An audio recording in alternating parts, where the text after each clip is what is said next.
Hello everyone, welcome back to our channel. मैं ज्योति शर्मा इस video में आपके लिए लेकर आई हूँ टॉपिक समराइजिंग।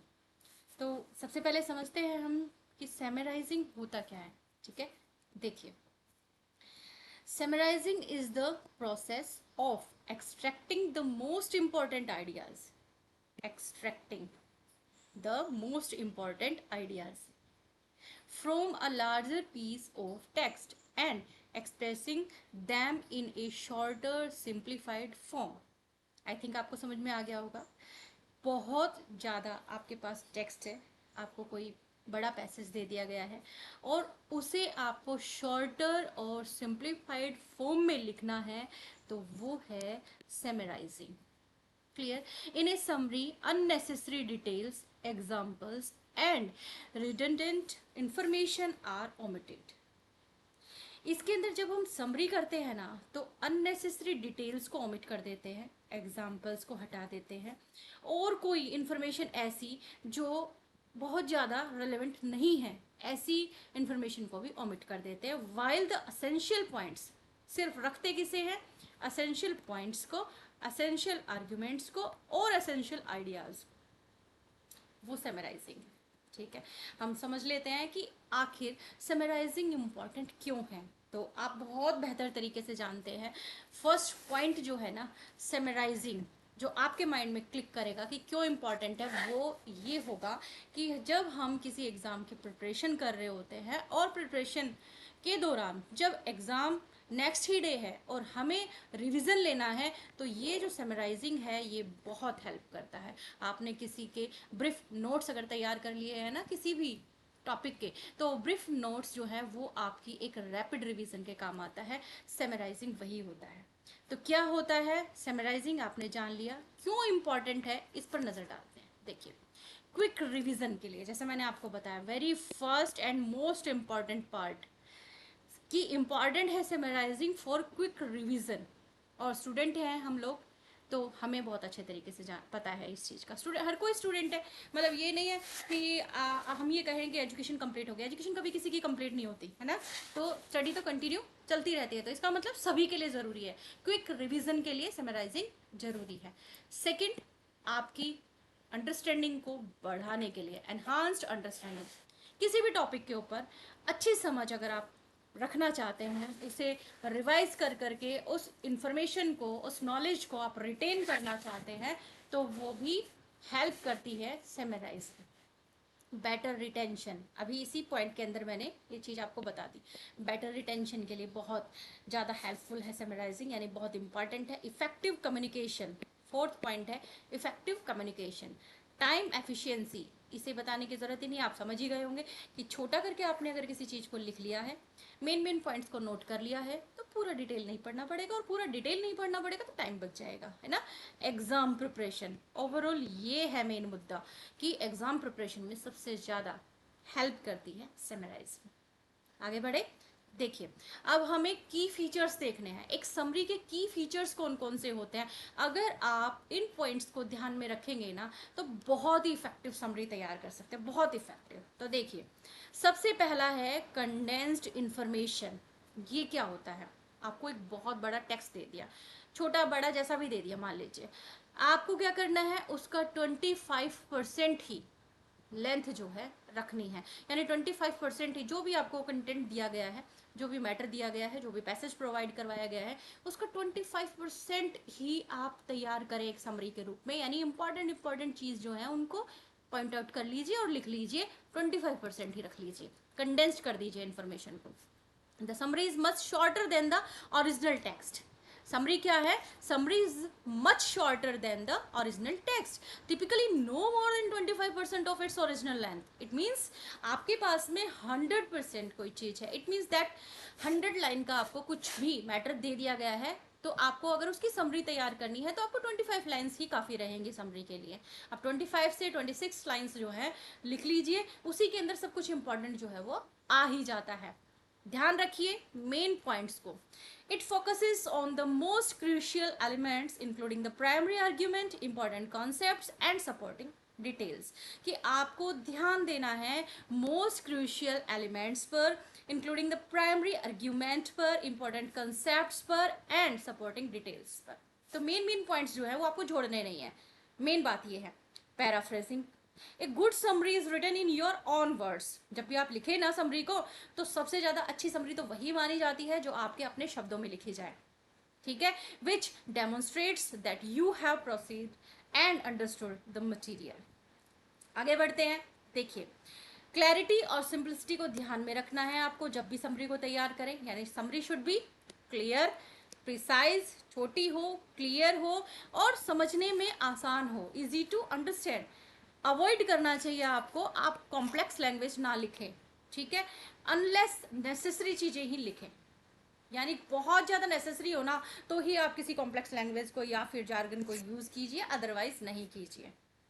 बहुत ज़्यादा ज़रूरी हो जाए तो ही। मान लो मैंने एग्जाम्पल के लिए आपको समझाने के लिए जो यहाँ पे पैसेज लिया है ना, उसमें कुछ बर्ड्स के बारे में बात हुई है, या ये कहिए कि सिर्फ बर्ड्स के बारे में बात हुई है, तो वहाँ कुछ बर्ड है जिनके नाम आएंगे। अब वो नेम तो आपको लिखने ही होंगे, उसे तो आप सिंप्लीफाई कैसे करेंगे, ठीक है। तो इसका मतलब क्या है कि कॉम्प्लेक्स लैंग्वेज आपको यूज़ नहीं करनी, कॉम्प्लेक्स वर्ड्स आपको यूज़ नहीं करने, लेकिन अगर नेसेसरी है तो करने भी पड़ते हैं।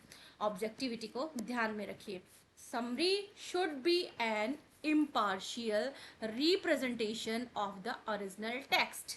ये चीज बहुत अच्छे से ध्यान में रखनी है आपको कि summary should be an impartial representation of the original text, meaning it should not include personal opinions और interpretation। अपने खुद के ओपिनियन नहीं डालने। जो आपको टेक्स्ट मिले, जो आपको पैसेज मिले, होना चाहिए वो का वो ही। आप अपनी मतलब विचारधारा जो है ना, अपनी सोच जो है वो उसमें ना डालें। जैसे पॉलिटिक्स का कोई मुद्दा हो, पॉल्यूशन के ऊपर कोई मुद्दा हो, एजुकेशन के ऊपर कुछ भी हो, कोई भी पैसेज आ सकता है, देखो है ना। तो हमारे व्यू अलग अलग होते हैं हर चीज़ के ऊपर, तो हमें अपने व्यूज़ पर कंट्रोल करना है, अपने व्यूज़ उसके अंदर नहीं डालने, हमें वही लिखना है जो हमें पैसेज में मिले। आई थिंक क्लियर हो गया होगा आपको कि जो आपको लिखा हुआ मिला है, जो आपको टेक्स्ट मिलेगा, जो आपको पैसेज मिलेगा, आपको वही लिखना है, उसी को ब्रीफ करना है, उसी को छोटा करना है, वही लिखना है, अपने ओपिनियन नहीं देने हैं। No direct quotes. A summary should avoid using long direct quotes from the original text.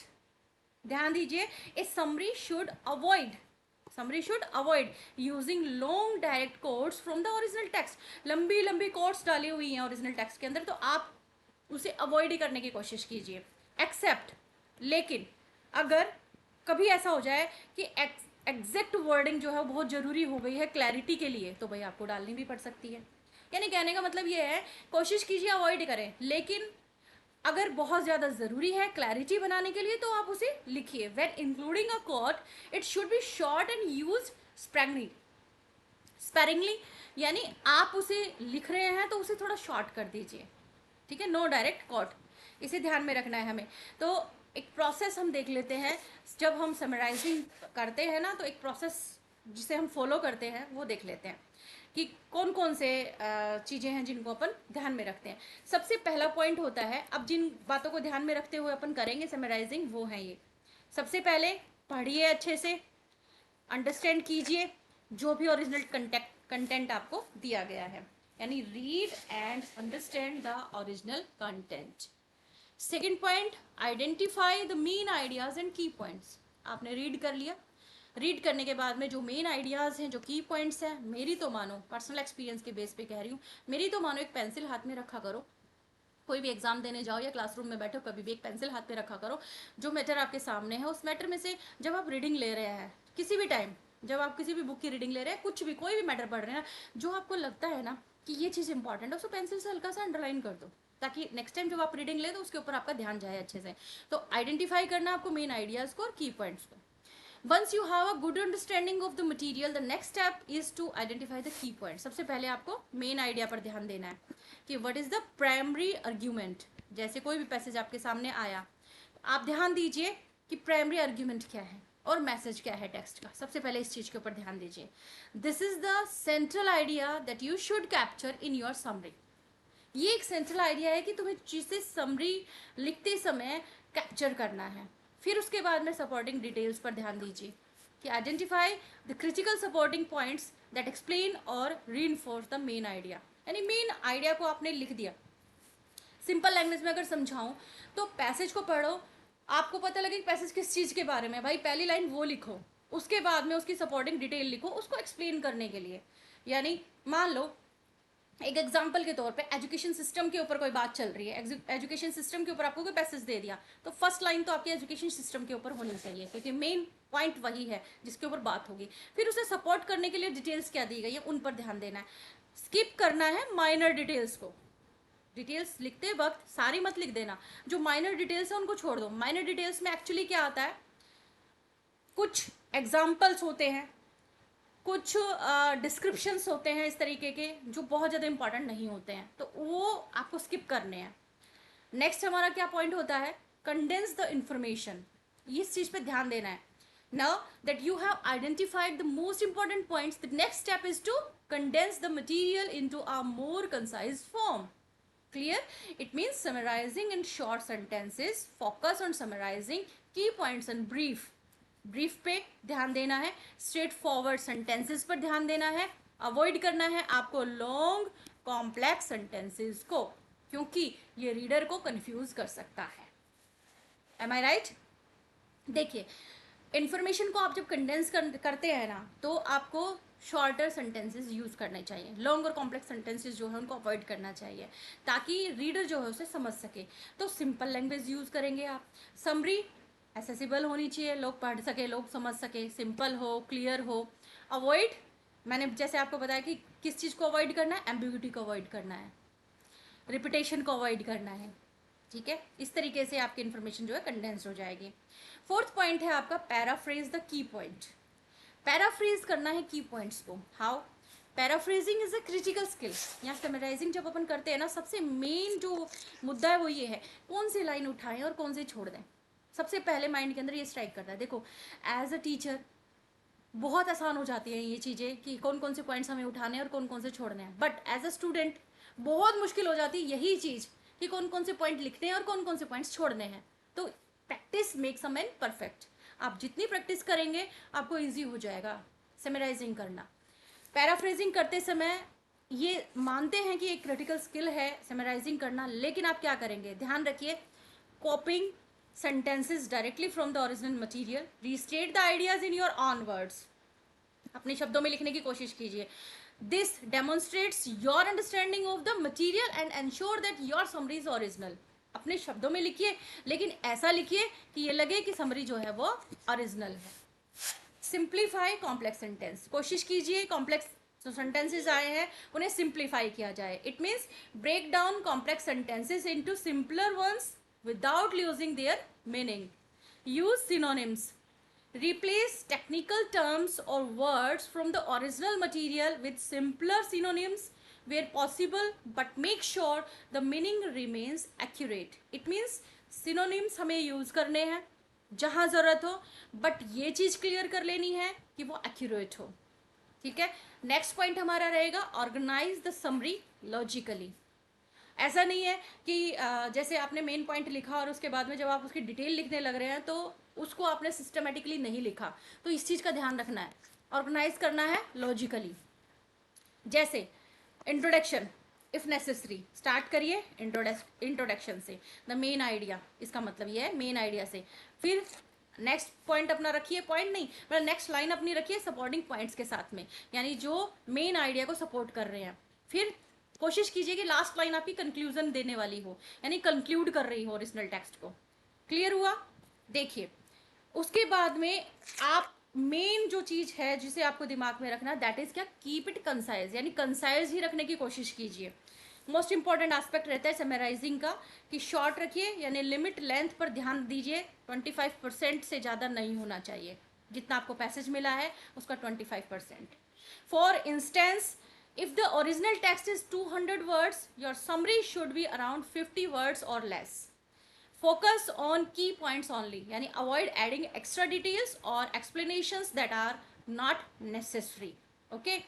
अब हम पैसेज पर ध्यान देते हैं कि पैसेज कौन सा है और पैसेज के थ्रू हम देखेंगे कि इसको समराइज कैसे करना है। ठीक है, तो यहाँ पे फेजेंट्स हैं, फेजेंट्स की बात हो रही है। फेजेंट्स होते हैं एक उड़ने वाला पक्षी होता है, तीतर जिसको बोलते हैं। Pheasants are shy, beautiful birds known for their vibrant plumage. They are part of the galliforms. order which includes other game birds like partridge, squirrels and turkeys. These birds play a vital role in ecosystem. ठीक है, अब देखिए ये अभी आपने 2.5 line ही पढ़ी है. 2.5 line में आपको एक चीज समझ में आई कि किस चीज की बात हो रही है, फेजेंट्स की बात हो रही है. बताया है कि ये किस चीज के कौन से मतलब कौन सा ऑर्डर है जिसका ये पार्ट है, गैलीफॉर्म्स के. ठीक है, अच्छा अब बात हो रही है कि बहुत सारे बर्ड्स हैं जैसे पार्टरज, क्वेल है, टर्कीज हैं, बहुत वाइटल रोल प्ले करते हैं ये किसके अंदर, इकोसिस्टम में. Often acting as prey for various predators, their bright feather help attract mates and they also contribute to the balance of their environment. Pheasants are ground dwelling birds typically found in forests, grassland and fields. Important है ये भी. अब ज़्यादा important क्या दिख रहा है हमें कि देर आर अबाउट 25 स्पीसीज. पूरे अगर संसार में देखा जाए 25 प्रजाति मिलेंगी आपको वर्ल्ड वाइड अगर देखें तो. Most of which are found in Asia, particularly in the Himalayas. Mostly जो मिलेंगे वो एशिया में मिलेंगे, particularly in Himalayas. Some species have spread to other continents including Europe and North America. Pheasants are also significant in culture specially in regions like India where the male peacock भी एक type है pheasant का, इसको भी आप underline कर लीजिए. और पिकॉक की बात हो रही है तो आप जानते ही हैं कि इंडिया का ये नेशनल बर्ड है. They are often featured in art, folklore and festivals. The peacock is particularly famous for its vibrant tail feathers. Despite their beauty, pheasants face threat due to habitat loss and hunting. ठीक है, तो ये lines मुझे important लगी. हमने पढ़ते वक्त सब चीज़ बहुत अच्छी थी, सारी लाइंस बहुत अच्छी थी, बट कुछ लाइंस ऐसी थी जो बहुत इंपॉर्टेंट लग रही थी. तो मैंने मेरे हिसाब से मतलब मेरे माइंड के लेवल के हिसाब से समझ लो, मेरे रीडिंग के लेवल के हिसाब से समझ लो, मुझे ये इंपॉर्टेंट लगा, मैंने इसे अंडरलाइन कर लिया. समरी यही चीज है. 1 2 3 4 5 6 7 8 9 10 11 12 लाइन्स लगभग आपके सामने है. आपको इसका 25% कर देना है, यानी 12 लाइन आपके सामने है ना, आपको क्या करना है, 3 या 3.5 लाइन के अंदर इसको समअप कर देना है. ज़्यादा से ज़्यादा 4, इससे ज़्यादा नहीं होनी चाहिए.